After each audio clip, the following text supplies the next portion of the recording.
sampai mendapati ke arah yang timur. Hatta idza balagha baina saddaini wajada min dunihima qauma. Sampai pada dua gunung dia dapati. Di belakang gunung tersebut keduanya ada kaum yang la yakaduna yafqahuna qawla di ayat yang ke-93 kemarin kita bahas.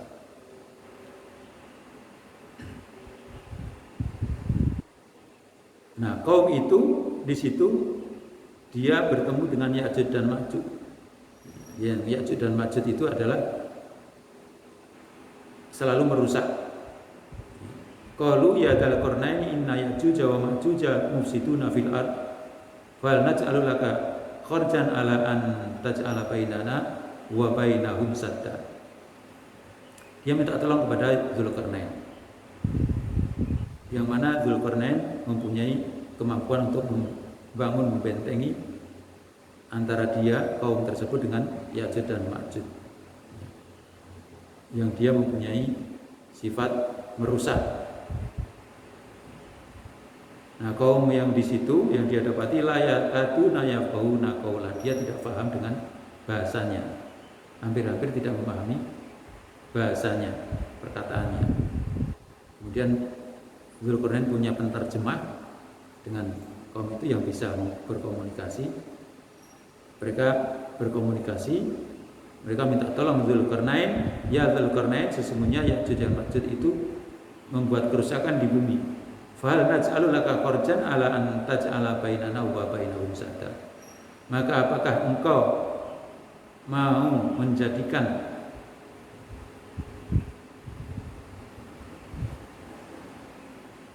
akan bayaran, saya akan bayar kau ala an taj'ala bainana, atas bahwasanya engkau menjadikan di antara kami wa bainahum di antara mereka kaum Ya'juj Ma'juj itu saddan, dinding pemisah. Nah, tapi Dzulqarnain tidak mau dibayar. Ini orang soleh nggak mau dibayar karena ingin menolong. Qala ma makanni fihi khair fa'inuni biquwwah. Dia jawab begitu. Dzulqarnain mengatakan, apa yang Allah telah tempatkan, anugerahkan fihi padanya itu Rabbi, Tuhanku itu khair, lebih baik daripada pemberianmu nanti. Sebagaimana Nabi Sulaiman pernah ditawari oleh Ratu Bilqis, dibawakan perhiasan emas untuk tidak akan menyerang ke Sabah. Nah, itu juga begitu. Maka fa'inuni biquwwatin aj'al bainakum wa bainahum radma. Dia hanya minta tolong. Maka fa'inuni, maka tolonglah aku biquwwatin, dengan kekuatan yang aj'al, aku akan menjadikan bainakum, di antara kamu sekalian, wa bainahum, dan di antara mereka kaum Ya'juj dan Ma'juj itu radman, dinding, yaitu atuni zubarul hadid, datangkan untukku potongan-potongan besi, hatta, sehingga idza sawa bainas sadafaini, sampai sama bainas sadafaini, antara dua pinggir bukit. Kemudian qalam fuhu, dia Dzulqarnain mengatakan, tiuplah, hatta idza ja'alahu nara, sampai menjadikannya api, ditiup, dibakar menjadi api. Besi tersebut meleleh, ya bukan sampai meleleh, memerah ya. Ufri, kemudian aku akan tuangkan alaihi, atasnya itu kitron, tembaga, leburan tembaga, dicor dengan tembaga, campur besi. Sehingga famastau ayyadharu, maka mereka nanti tidak akan mampu. Mereka tidak akan mampu, siapa Ya'juj dan Ma'juj, ayyadharu, akan mendakinya, karena ketinggian gunung tersebut yang dicor tersebut. Famastata'u lahu naba, dan mereka tidak dapat lahu padanya naba, membuat lubang, tidak akan mampu membuat lubang, melubangi besi dan cor-coran tembaga tersebut karena bangunannya sangat kokoh. Ya. Nah, para mufasir disebutkan itu gunung di mana, dua gunung tersebut yang dibatasi tempat bersembunyinya Ya'juj dan Ma'juj. Dinding tersebut dibuatkan di situ. Itu antara Armenia dan Azerbaijan. Itu gunung tersebut di situ letaknya. Nah, bangunan di situ dibuatkan. Nah, sampai dia kemudian berjalan lagi sampai ke timur, jadi bagian Cina bagian utara. Nah, konon bangunan yang terbuat sangat kokoh itu diantaranya tembok Cina. Nah, tembok Cina itu bangunannya mirip-mirip, bahan bakunya seperti di piramid Mesir. Jadi Dzulqarnain itu sangat yang membuat perbatasan antara kaum itu adalah dengan tembok Cina yang sekarang masih kita saksikan, itu adalah Dzulqarnain.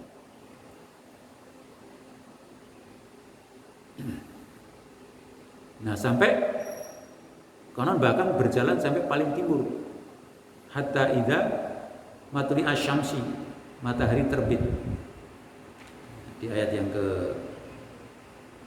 90, hatta idza balagha matli asyamsi, matahari terbit itu adalah di daerah paling timurnya Papua Nugini. Papua Nugini. Jadi nyebrang sampai Nusantara lewat sini. Nah, jadi sangat mungkin itu terjadi sampai segitu jauhnya perjalanan Dzulqarnain. Mufasir mengatakan sampai ada yang mengatakan bukti-bukti menunjukkan ada timurnya Papua Nugini, dataran di situ.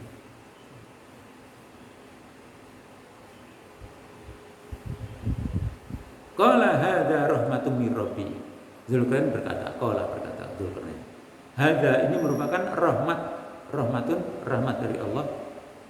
Belas kasih mir rabbi dari Tuhanku, dari Allah Subhanahu wa taala. Jadi membuatkan karya yang besar untuk manusia yang mereka minta tolong kepada Dzulqarnain dan sambil berdakwah di seluruh penjuru wilayah-wilayah yang dia lewati, itu adalah merupakan rahmat dari Tuhan Allah Subhanahu wa taala. Fa idza jaa wa'du rabbi ja'alahu dakka. Fa idza maka apabila jaa telah datang wa'du rabbi janji Tuhanku. Ja'alahu dia Allah akan menjadikannya dakka nanti hancur. Bangunan yang kokoh yang dibuat oleh Dzulqarnain apabila nanti janji Allah telah datang, yaitu kiamat, itu akan hancur semua. Bahkan mendekati kiamat pun sudah bisa hancur karena kerusakan-kerusakan yang dibuat oleh manusia, termasuk Ya'juj dan Ma'juj nanti di akhir zaman itu akan keluar. Nah, karena lubang Ya'juj dan Ma'juj sekarang sudah mulai bisa ngelubangi. Segede gini bisa dilihat. Nah, dinding itu yang sangat kokoh di antara itu tempat bersembunyinya Ya'juj dan Ma'juj. Ya'juj dan Ma'juj itu adalah makhluk memang manusia, tapi ganas kalau ketemu dengan selain bangsanya, dia membunuh. Dan itu akan dimunculkan oleh Allah nanti di akhir zaman.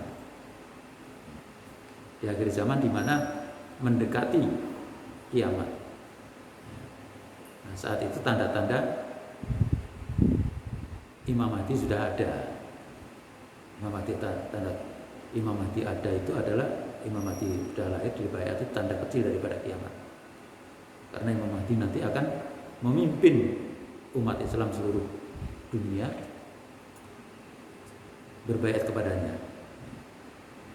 Bahkan salah satu tandanya adalah Nabi Isa diturunkan lagi untuk mengikuti Imam Mahdi, membunuh Dajjal. Kemudian Ya'juj dan Ma'juj muncul juga. Nah, itu kalau bertemu dengan Ya'juj dan Ma'juj diperintahkan untuk lari kita oleh Nabi SAW, untuk lari karena mereka akan merusak. Itu nanti akan keluar mereka. Nah, tanda kiamat, tanda besar kiamat yang akan datang. Yang akan datang, nah itu Ya'juj dan Ma'juj nanti akan keluar di akhir zaman nanti. Kalau udah keluar, nggak lama lagi itu akan terjadi kiamat. Sampai-sampai nanti Nabi Isa berdoa kepada Allah supaya Ya'juj dan Ma'juj itu dihancurkan oleh Allah Subhanahu wa taala.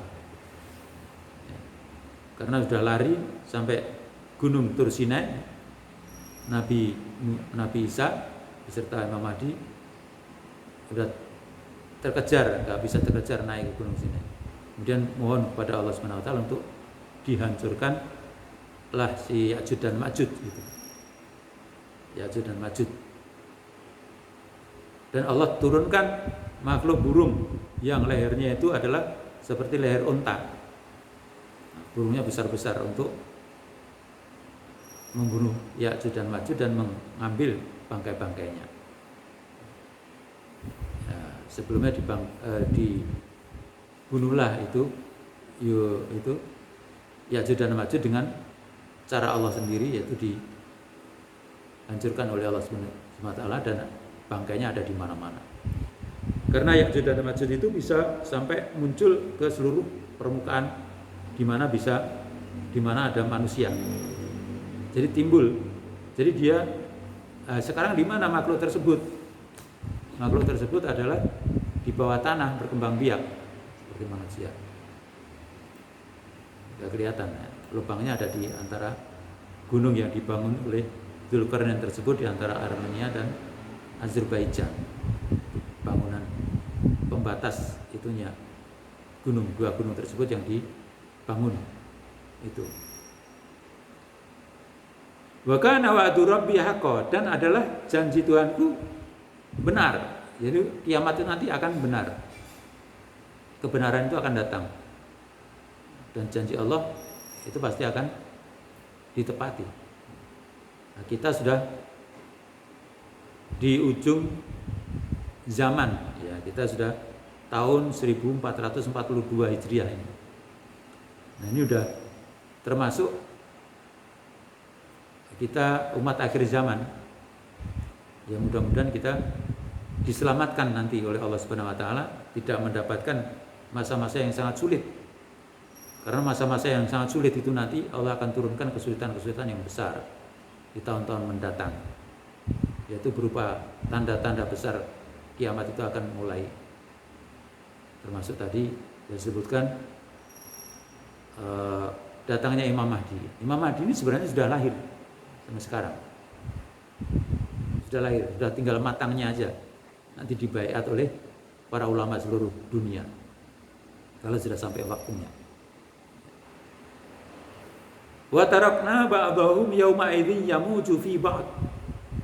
Wa tarakna, dan kami tinggalkan ba'dahum sebagian mereka yauma idzin pada hari itu yamuju bergelombang fi ba'd dengan sebagian yang lainnya. Wa nufikha fis-sur, dan ditiuplah dalam sangkakala. Fa jama'nahum jam'a, maka kami kumpulkan mereka itu jam'a dengan seluruhnya.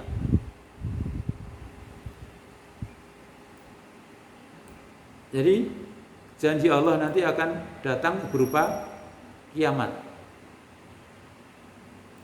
yang Allah akan tiupkan lewat malaikat peniup sangkakala, Israfil, peniup sangkakala, yaitu secara bergelombang pada hari itu. Sebagian yang lainnya ditiup oleh Allah Subhanahu wa taala dalam sangkakala dan kemudian dikumpulkan benar-benar satu setelah dihadapkan dataran mahsyar nanti.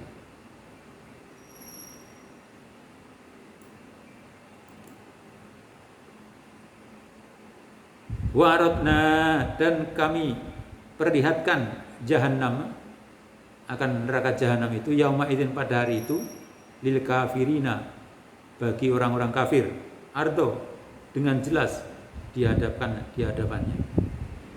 Jadi orang-orang kafir yang tidak beriman kepada Allah Subhanahu wa taala itu sebenarnya sudah merasakan cicip saat dia di alam barzakh, di di alam barzah itu dia sudah melihat bahwasanya dia akan masuk neraka, karena di situ sudah merasakan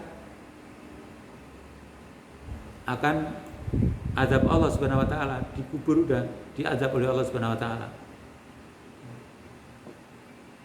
Merasakan cicipan azab. Kalau orang yang beriman, nah itu sudah merasakan nikmat sedikit. Karena diperintahkan oleh malaikat Munkar dan Nakir, 6 solihan tidurlah dengan nyenyak. Nah, itu orang yang beriman, karena bisa menjawab pertanyaan dengan baik. Sementara kalau orang kafir tidak bisa menjawab pertanyaan dengan baik, nggak bisa. Saat ditanya, dibawakan gambar, foto, ma ilmuka an hadzal rajul, apa pengetahuan tentang laki-laki ini? Kalau orang yang beriman, hadza Rasulullah Muhammad sallallahu alaihi wasallam aman nabi. Ya. Itu adalah Muhammad Rasulullah sallallahu alaihi wasallam, kami beriman. Nggak usah diajarin. Itu udah mengenal langsung Nabi Muhammad kalau orang yang beriman. Kok pertanyaannya lain ya, man rabbuka, tidak begitu ya. Nah, kalau kita ngamalin itu ya salah nanti. Nggak usah begitu, kita beriman aja. Insya Allah nanti kita bisa jawab. Ya. Kalau orang kafir atau dia orang ragu-ragu, orang munafik itu ragu-ragu imannya, la adri, aku nggak tahu jawabannya. Samituna saya kuluha kada kada fakultu, aku dengar manusia mengatakan ini itu, aku hanya ikut-ikut aja. Nah, orang yang ikut-ikutan tanpa ilmu itu akan langsung kemudian dipukul oleh malaikat antara kedua pelipisnya dengan pukulan besi yang besar. Nah, itu semua makhluk mendengar jeritannya. Saat itu dia menjerit, kecuali 2 golongan, yaitu jin dan manusia. Atau lain, jin dan manusia nggak dengar. Kalau dengar, waduh, kita juga lewat tiap hari pemakaman itu kan banyak orang di azab itu ya, kan mendengar gitu. Nah, hewan dengar, kalau ada hewan saat di kuburan, di dekat kuburan dia melongo itu mungkin dengar siksaan orang yang dikubur gitu ya. Nah, saat itu sudah dimaksar, artinya dunia sudah dihancurkan oleh Allah Subhanahu wa taala, janji Allah sudah mengganti dengan dunia yang lain, yaitu di masyar dikumpulkan oleh Allah Subhanahu wa taala. Jahanam itu juga diperlihatkan kepada orang-orang kafir, yaitu alladzina kanat a'yunuhum fi ghita'in an dzikri.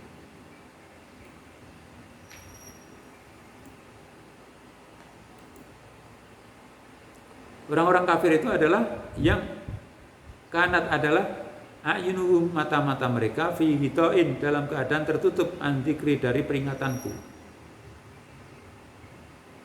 Dari peringatan Allah Subhanahu wa taala, itu dibacakan Al-Qur'an itu mereka menutup telingannya. Wa kanu la yastati'una sam'a, wa kanu, dan adalah mereka la yastati'una, tidak mampu, sam'a, mendengar. Tidak mampu mendengar Al-Quran dengan baik. Ya mungkin mendengar saja kupingnya,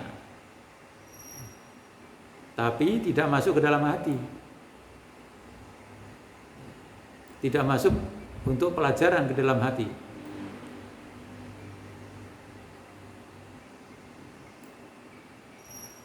Nah, itu orang-orang kafir.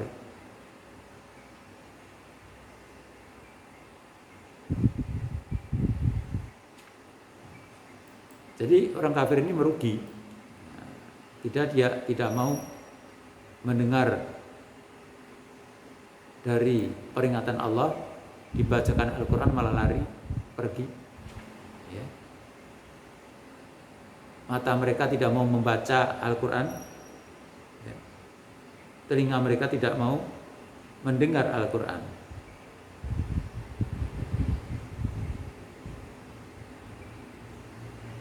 Wa kanu la yastati'una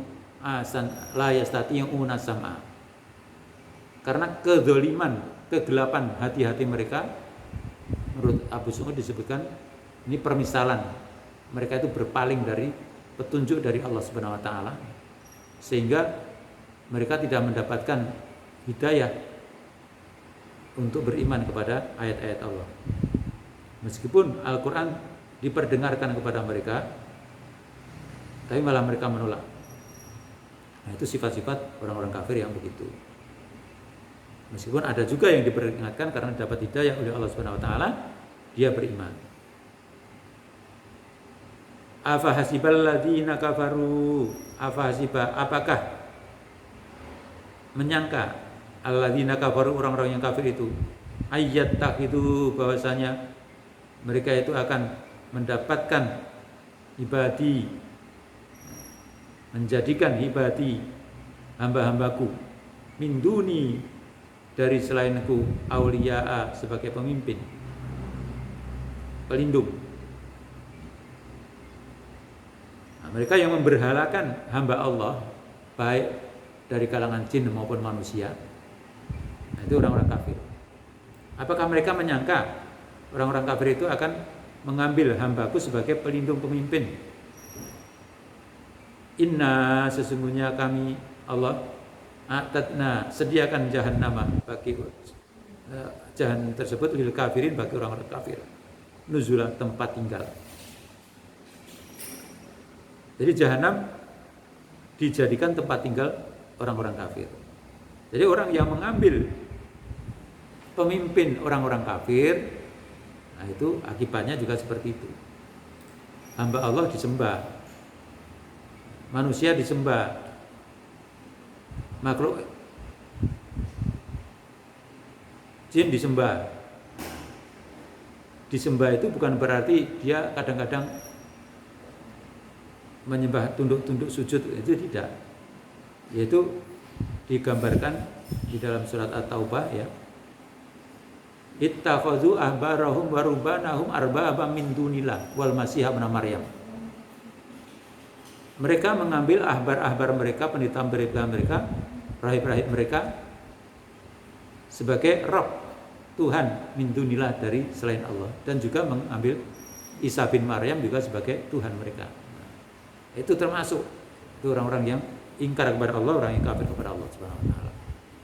Orang yang seperti itu, a'tadna lil jahannama lil kafirina nuzula.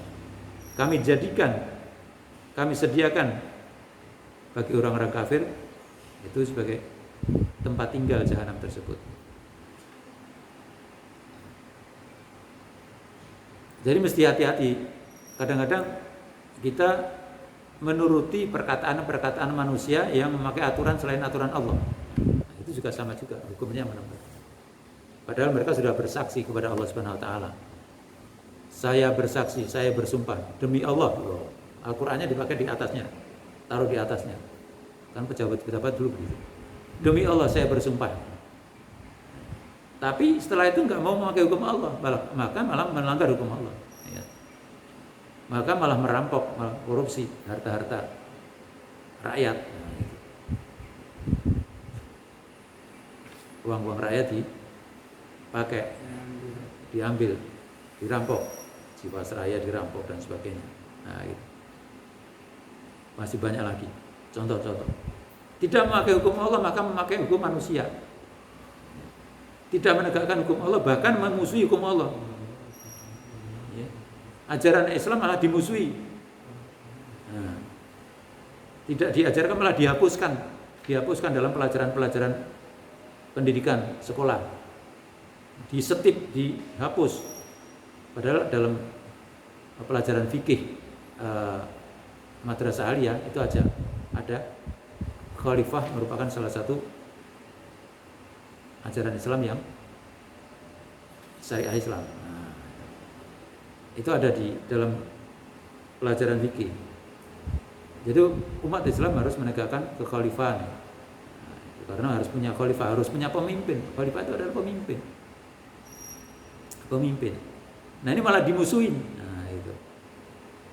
Dimusuhin oleh orang-orang tersebut yang mereka bersumpah sebelumnya itu, demi Allah aku bersumpah. Nah, gitu. Malah memusuhi, menghapuskan ajaran-ajaran Islam. Nah, ini termasuk itu orang yang tersebut nanti inna a'tadna jahannama lil kafirina nuzula. Kafir itu apa sih sebenarnya? Menutupi kebenaran. menutupi kebenaran dari agama Allah. Ayat-ayat Allah, Al-Quran ini adalah kebenaran dari Allah, ditutupin. Tidak dia lihat, tidak dia dengar, malah ditutupin kebenarannya, malah mencari hukum yang lain, bahkan menyerang hukum Islam. Nah, itu hukum Allah diserang, malah dipojokkan, malah dibuang. Nah, ini termasuk orang-orang yang ingkar atau kafir terhadap ayat-ayat Allah, terhadap ajaran Islam. Nah, dari hal ini banyak sekali. Dan di akhir zaman ini orang tersesat oleh pengaruh sihir Dajjal. Nah, Dajjal ini banyak yang sekarang sudah Dajjal kecil ini sudah muncul untuk mempengaruhi manusia, pemikirannya seperti itu, yaitu menjauhkan manusia dari agama Allah Subhanahu wa taala, dari aturan Allah Subhanahu wa taala, dari dinullah, yaitu agama Allah, aturan dari Allah Subhanahu wa taala. Bahkan menjauhkan orang yang sudah beragama dengan baik dari ajarannya sendiri, supaya dengan tujuannya tertentu itu dia bisa mengerjakan atau menindas atau berkuasa dengan kekuasaannya. Nah, inilah yang perlu kita juga harus renungkan, bahas, supaya kita tidak terlibat dalam hal itu, sehingga kita selamat dari jahanam yang disediakan oleh Allah Subhanahu wa taala buat orang kafir. Oleh karena itu kita selalu mohon kepada Allah supaya kita diselamatkan dari